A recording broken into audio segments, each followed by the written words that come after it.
Hello everyone, hope you're doing well, hope you're looking after yourselves. We're back with another episode of Mic Unplugged, which are some of our one-off episodes where we talk about, different things relating to some of our main content, around employability, career development, professional development, the whole lot.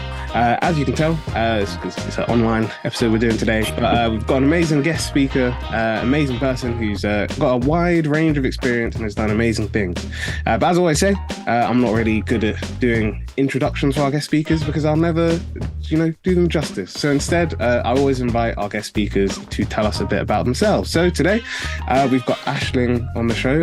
Could you let us know a bit more about yourself and also the role that you do? Yes, sure. Thank you so much for inviting me on this podcast. So my name's Ashling. I am 25 years old and I am currently a Equality, Diversity and Inclusion Manager. What else do you want to know? Gosh. Let us know, what you studied. Was this always... Actually, we'll go into that later. But yeah, let us know a bit about what you studied.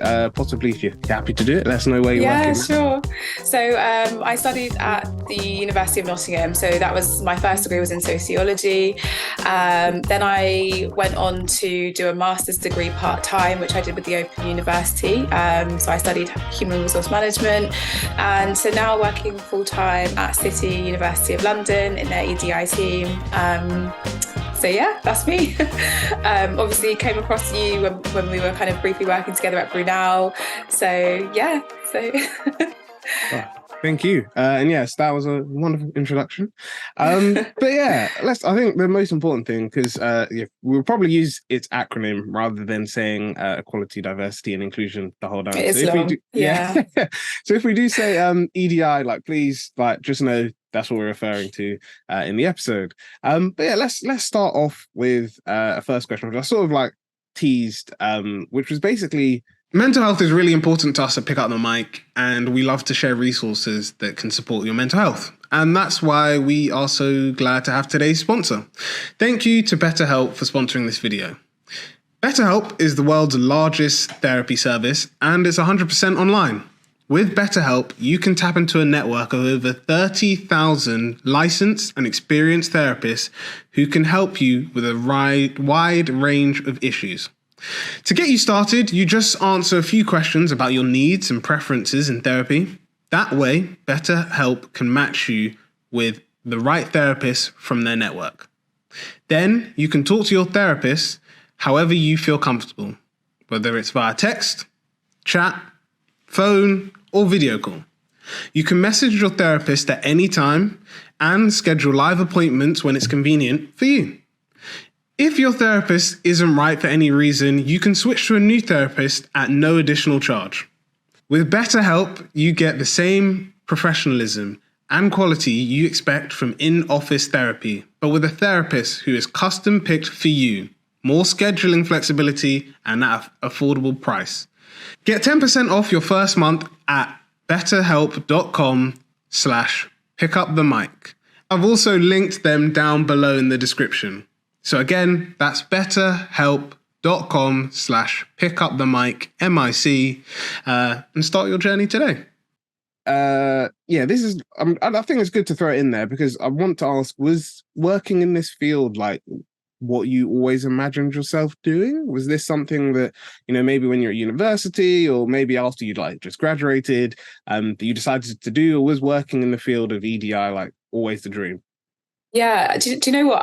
Because I did sociology, and it's very, very general, it's very broad, and it's always around people in society. So I kind of knew that from the modules that I had studied at university, and also doing sociology for A-level as well, I kind of always knew that my interests were always around, gender. It was around ethnicity and race in society, and just anything where we were kind of looking at very focused characteristics of people who are kind of marginalized in society. So I kind of always knew, okay, I do like the diversity and inclusion type of stuff. I just don't really know how to get into it. And so I think from speaking with my lecturers, speaking with different friends who are interested in the field as well, I was like, okay, I kind of need to go down the HR route. That seems to be the more sort of traditional route to take. And then obviously when I left university and I was trying to apply for roles in EDI, it was like I just could not get my foot in the door at all. And I kind of knew that that's really where I really want to push myself. And from kind of my own experiences at university and at school, and obviously seeing friends and family with particular experiences in the workplace, I knew that this was something where I felt like I could really contribute to making a change, or seeing where I could make a change to kind of stop future generations experiencing the sort of the same marginalizing things over and over again. So yeah, I kind of always knew that this was where I was interested in working, and just kind of it's definitely taken me a couple of years to really figure out what the kind of pathway I wanted to take was, which is why I ended up obviously doing a master's. And it kind of gave me that little access in, I guess. So yeah. Oh, perfect. Yeah, I think that's really good to note, because I think, I think like you mentioned that for a lot of people, maybe working in that like in the EDI space, might, like you said, they think it's usually like the HR route. You have to go through there. Maybe not even sure like how they can even enter that space. But yeah, it's really great to see how you were able to do that, and how you also able to like, I guess, like find something to do, something you're passionate about, because like we've mentioned it in like loads of episodes, but it's always, I think it can sometimes be quite hard to have that like common ground that where you're actually, or like your job or what you're working in is also linked to what you're passionate about, or what really engages you, or what motivates you to sort of like want to make a change in the world. So yeah, to see that that's the case with you and that you're able to do that is really great. And yeah, I mean, I think for our listeners and our viewers as well, it'll be really great for them to know like that's an option, like that it's possible that if you are interested in like EDI in any shape or form, that there's a way for you to get into it. Yeah, definitely. I will say though, it's not the only pathway to take, but for me, it seemed like the most reasonable pathway for me personally to take, just because it does also give me other avenues to different areas of HR if I don't continue to stay in EDI. But definitely for now and for the future, I definitely see that as my pathway. So yeah. Cool. Oh, thank you very much. Yeah, we're now going to go on to the next question, which is all about how you found yourself how have you found, working within the EDI/organizational development space? Has it been, I guess, like in all cheesiness, has it been everything that you dreamed for? Has it met your expectations, or has it exceeded them? But yeah, how have you found working in this space? I'd say overall, it has been a really interesting journey. So I suppose just for context, when thinking about organisational development, that is sort of like a subsection of HR where EDI traditionally seems to sit for a lot of organisations. But I would definitely say that there aren't 2 days that are ever alike. There's always something happening. There's always different projects I'm getting involved with, and so many different events that we hold from. And yeah, it's just so interesting. And I wouldn't necessarily say it's everything I've hoped and dreamed of, because there are challenges involved, but I think it's given me a great opportunity to really look at, well-being and building equity in policies and different processes and anti-racism, and just, yeah, I really do love it. It is great. Oh, thank you. Yeah, and I think that's really great to see, especially like, I guess, like I said, linking to the last question of even the fact that you're very, like, even from what I've just heard, I can tell that you're still very passionate about working in that space. And I feel like that sometimes, there are, whether it's with work or with even like side hustles or with a business that you're sort of founded, that sometimes you can veer away from sort of that passion and enjoying it. And like you said, where every day might not necessarily be different, it can get a bit repetitive. But yeah, being able to have those like spaces where things are like you said, every day is different. You're sort of tackling different things each day is really good. Not only, I guess, for like a mental health thing of you're sort of engaging your brain, you're sort of like experiencing new things, but also in the sense that you're also like learning more about, I guess, yourself as well, because you're sort of like you said, like you're you're getting into different situations, and that can sort of highlight things to you about, I guess, linking to what we're talking about how you as an individual can develop and you can learn and you can grow and things like that. Yeah, I think you have to be very passionate about EDI to work in this space as well, because it is emotionally taxing work. Because at the end of the day, especially if you're working in this field and you have lived experiences of being marginalized in whatever characteristics you identify with, you know, your passion allows you to continue on with this work. So yeah, definitely, it's yeah. Oh, thank you. But yeah, we're going to go on to the next question, Mhm. which I think because at this time we're recording, I think it works in two ways because a month ago, graduation, almost to the date. For a lot of people, graduation happened. A lot of Yeah, people are recent graduates. But also, you've got people who last week would have got their A-level results and yeah. yesterday would have got their GCSE results. GCSE results, yeah. Yeah. And I know even thinking back on my own like educational journey that if you told GCSE or even A-level version of me, like this is like where I am now and where I'm working now is what I would be doing, probably would have said that's not true, or it would have been like a stretch. So I think it's really important for this next question, which is all about essentially the greatest lesson you've learned in your career journey. I think we're really nice to know. I always say that when it comes to like picking one thing, I'm the worst. So I always say like I can only do like top threes. So if you want to give three lessons, I'm happy to have three lessons. Do you know what? I think three lessons would be good. I think it's really hard to think about just one. um, Gosh, I'd probably say the first one is being relatively young in my career now. I would say that you should never let being the youngest person in the room that you're sitting in intimidate you. I think as you sort of progress within your career and when you're early on into your career, you always have to just know that you're in the role that you're in for a reason. You were hired for a reason, and if it's quite a senior role as well, just know that you deserve to be there and you belong. I'd probably also say, and I think this is something that you would definitely hear if you network a lot, but your network is your net worth. And I think it's really important. See, you're smiling. Is to really just make sure that you're surrounding yourself with like-minded people, whether it's in the field that you're working in, or whether it's you finding a mentor. I would just say build a good network around you.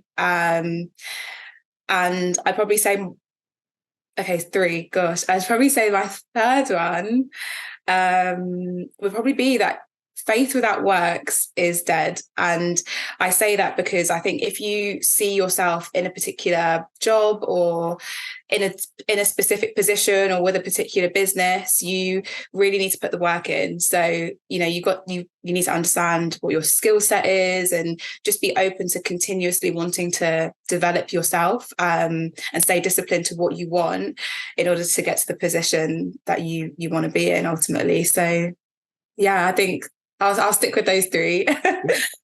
Those are perfect. Those are perfect. Thank you. I'm going to try and break down each one because there's a few things that I definitely wanted to add on to each one. So I Yeah. think the first one about sort of not being afraid that if you are the youngest person in the room that you shouldn't feel like you're like whether it's your input or your ideas aren't relevant or won't be useful.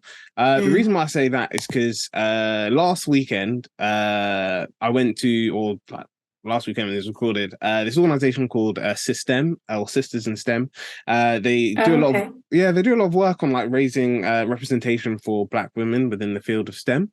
And they invited Pick Up the Mic along to just like sort of like attend the event. They were celebrating their 1 year anniversary, and they did like a panel discussion, and this was sort of raised up because one of the panelists, like she's in the like oil sort of field and like energy field, and she was talking about that sometimes that's what happens. She's like invited to some of these meetings and stuff, and she's the youngest person in the room. And I think that whether it's you're sort of like going to meet like boards of directors or whatever, or even if it's just like a managers meeting and you're maybe either the youngest manager in the room or maybe your manager's invited you to this big department meeting and you're going to be presenting something, that you shouldn't feel like you don't have anything good to say, because I think the most important thing that you need to remember is everyone's got like a unique perspective. No one experiences something the same way. That we like the way one person will tell a story is different to the way another person will. So I think that it's always important to remember that even if you feel like you're sort of out of place, or you know you're the youngest in the room, or there's no one else that identifies as you, it's always important to remember that that's not a disadvantage, that's an advantage, because you're seeing things in a completely different way to how they're seeing it. So yeah, I think that's so that's the first point. I think the second one about network and net worth, we as a team like probably mention that in almost every episode, because it's definitely true. But also I think it's important to remember, because I think especially bringing it back to like this whole like graduate thing, like time period, I think a lot of times people do this, and it's something that someone spoke to me about, and I sort of started to do it a bit more, because they were saying, especially if if you set up a LinkedIn profile, let's say today, and you're trying to like build up your connections so people, you can connect with people within your industry and stuff. Sometimes people feel like, oh, like I can only add people from my school or things like that, and I can't connect with like mentors or all of this. And this person was just like, no, like you should, your connections, like starting out with, maybe you're just adding people from your university because there's that common connection. But they were saying, as once you sort of like built up your LinkedIn platform and you've sort of like got connections, you've maximized the page, you're like promoting your not necessarily paying to promote, but you're doing really good like comments and stuff like that on your profile. The person was basically saying that you should start to then do meaningful connections, because you essentially want to connect with people that can help you develop. Now, that might be just connecting with someone so you can like see their posts, or like to just get maybe feedback on one thing. That might be mentors, and especially if you're within the creative industry, we're going to do a podcast episode with them shortly, but if you're in any creative industry and you're looking for a mentor, definitely recommend the Creative Mentor Network, because they do a lot of great work on mentorship, and literally through sort of the a membership we've got around Roundhouse Works, they did an event on how to get a mentor, and they were talking about having this I think it's really good to mention it here, and we'll probably talk about it in the episode as well. But having like a 90-second pitch. Now, your elevator pitch. Yeah, your elevator pitch. Yeah. And the person doing like leading the session, Sam, he was saying that it's very important to remember that. So he said, one, your pitch will not be great to start off with. So he said, like, the first time you do it, it will probably just feel a bit awkward, or you might feel like you're sort of like repeating things, because I think he said the things, and I might have got this wrong, so in the episode, if we do talk about it, I'll make sure that it's all the right things. But I think he said you basically just start off with obviously your name, what your like experience is, or like what your role currently is, the problem that you're trying to solve, and then there were two other things. I know one of them was like your contact details, and then something else. But essentially he was saying like you just do it like that. And he said that usually what happens is when people who aren't used to doing like that type of pitching, whether it's in person or like sending messages on LinkedIn to connect with like people in that way, he said usually people will just sometimes treat it as like a tick box exercise. So it'll be like, my name is this, like my career, like my experience is in this, is this. And he said that it's not an issue if it sounds like that to start with, but the more you do it, the more you'll sort of be able to come up with a narrative.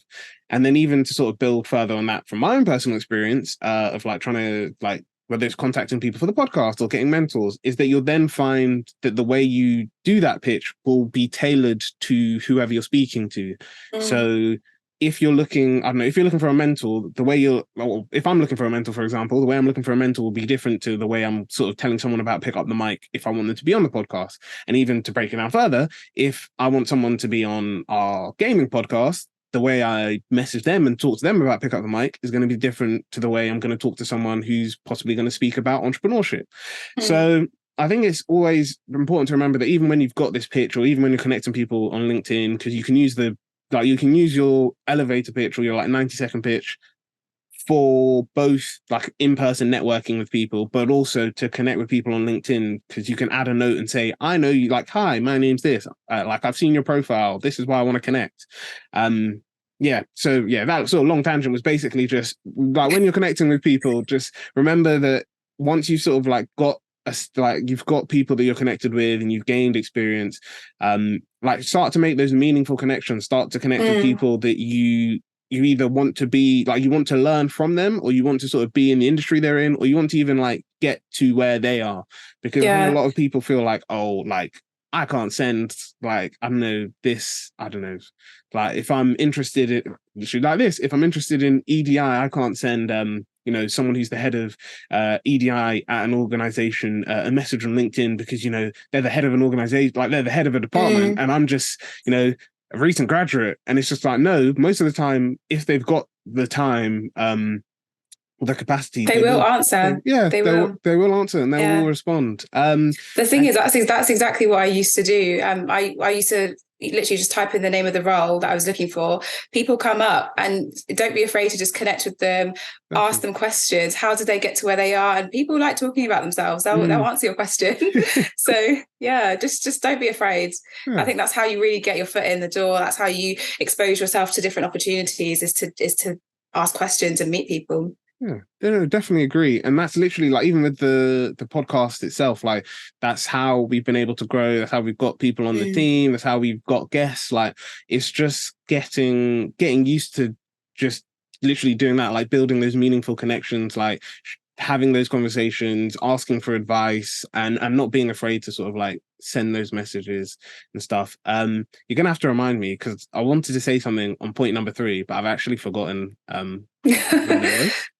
The faith of that works is dead. Yes. Yeah. Because I think even so there was a podcast episode we did with someone called Parmis, which I definitely would recommend to check out, because it kind of links with this. And we were talking about like just sometimes not getting ahead of yourself as an individual. Well, if especially when it comes to like entrepreneurship and stuff, there is that tendency of, you might see someone who does either something very similar, or they're in the same space, or they're doing something that you want to eventually get into. And you're just like, wow, this person like held an event at, I don't know, like at this big space. I want to do the exact same thing. Or, oh, this person like had a like massive networking session. I want to do a massive networking session at this, like, you know, at this fancy place and make it. And it's just like, great. But there's 2 things about it. So the first one is remembering that you don't have to necessarily get like, you won't get there immediately.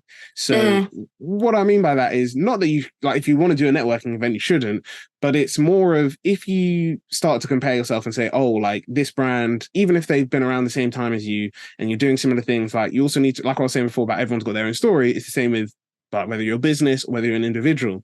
So it's also about remembering that even if you feel like, oh, I don't know, like as an individual, I'm able to, like, as a business, we want to do networking events, and you see someone else did one and they had like, I don't know, like 300 people in attendance and all of this. That doesn't necessarily mean that you have to do that. You can do like, you can essentially, what I'm going with this is start small and then build up, because my new, and don't be afraid to fail as well. Exactly. Like, yeah. No, I definitely agree.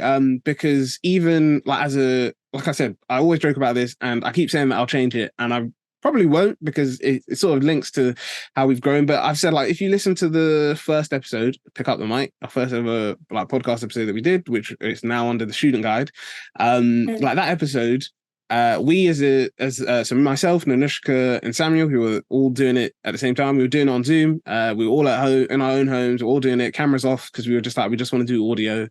And we find it awkward to listen back, because we say that like we sound like, it was very awkward conversation. It seemed a bit like all over the place. I told them that there's like 4 minutes of like silence, because when I was editing the file, like it didn't export properly, so there's like a gap. So I've said that when I look back on it, like and the reason why I said I probably won't change it is because, for me at least, it shows how we've grown. So like now I'm more confident with editing podcasts. I'm more confident with like how, like as a team, like if we have even if it's like, you know, we decide, actually, you know what, all three of us are available, like some of us are available, let's just do like a random episode on something. Like we're all a lot more confident in doing that now than we were when we started, because we're just like, it's well, yes, one is what you're talking about that's important, but even as like a team, it's having that like chemistry and relating to each other. And yeah, especially trying to do that online. Like we said that the fact that our late episodes have were improving, and those were just still like over Zoom and stuff. Yeah, we were just like, it just makes like, to us, we just find it really funny to just look back on. And yeah, and even like going back to the networking, like doing events and stuff, and like not doing that comparison is so yeah, so the one point of like not necessarily comparing yourself to others, but also the second, and like waiting to scale up, because my line manager said something that I don't know, my parents have said it, a lot of people say it, but like, it's when you can show people you're really good at small things, that's when you can, like, you get given bigger things. It's the same, like whether you take that as like a personal development thing, whether you take that regarding faith, whether you take that regarding like just like friendship or relationships and trust, like all of this stuff, is when you show up and can show that you can do the little things, that's when people will know, oh yeah, I can trust you with the big things. So it's the same with the with that, like faith without work. So if you can show that you are faithful and you're committed to doing smaller things, then people will know, cool, I can trust you with bigger things. But also, sort of like linking to that, there was this like there's a YouTube content creator called Bria Jones, and like she did an episode talking about like how she grew her page, I think from 10,000 followers to 100,000 followers within like 1 year. And she was talking about like one key message that she sort of took with her when she was like, I didn't watch the full thing, but one of the things that she was talking about was that she said it's about seeing yourself as like what, like where your aspirations are. What do you, as an, like, what does that person look like? So for her, she was saying, cool, I've got 10,000 followers now. What does like 100,000 followers like person, what do they look like? What do they do? How do they like manage their time? How do they like maximize the day? And she was saying, if you think about it like that, and you're just like, cool, so I want to like see a change in my life, even like whether it's to do, like I said, with personal development, whether it's to do with like just personal growth.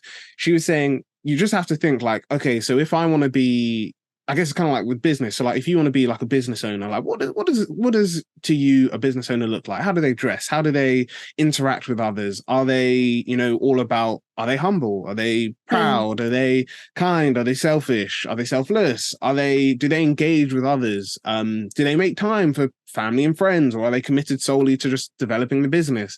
So yeah, she mentioned a lot of really interesting things, and if I can find the video, I will like put either a link in the description or like make it appear in one of the corners of YouTube. But yeah, I definitely recommend, because that, for me at least, made me really think about, oh, so if I want to do these things, I want to get to these places and like do, like I have these aspirations, like how do I get there? How do I show? And again, it's about going back to that thing about doing the little things. It's like, how does that person interact? How does that person act? Like how does, you know, yeah, like we're definitely getting into a conversation around manifestation here, aren't we? Yeah. Because I've seen so many videos and TikToks, especially, where people say if you want to be in a particular place, you have to really embody the idea of who you are as your higher self before you actually become that. So you have to, you know, again, what you said, what does that person eat for breakfast, for example? What do they make time for their friends and family? What do they do in their everyday to become what they are? And yeah, I definitely agree with you that, you know, it's so important to kind of just, you know, stay disciplined to really wanting to become that, or, you know, whatever you want to do, whatever business you want to have or job you want to have, and try to avoid like procrastination where possible, which I'm talking to myself completely, but you know, it's not easy, but you know, it is important to kind of really stay focused with what you want and embody everything that is that goal. Yeah, definitely. I definitely agree. And yeah, I think yeah, you've summed it up perfectly. Because yeah, it's just about believing in yourself, you know, knowing that you can get to those dreams. And yeah, I think to end it, I don't know where the original quote came from, but again, like you were saying on like I think it was Instagram, I saw it, that it was this audio by like the Dwayne the Rock Johnson, and he was basically saying he heard this quote and it's really had a huge impact on him, and it was like, one day or day one.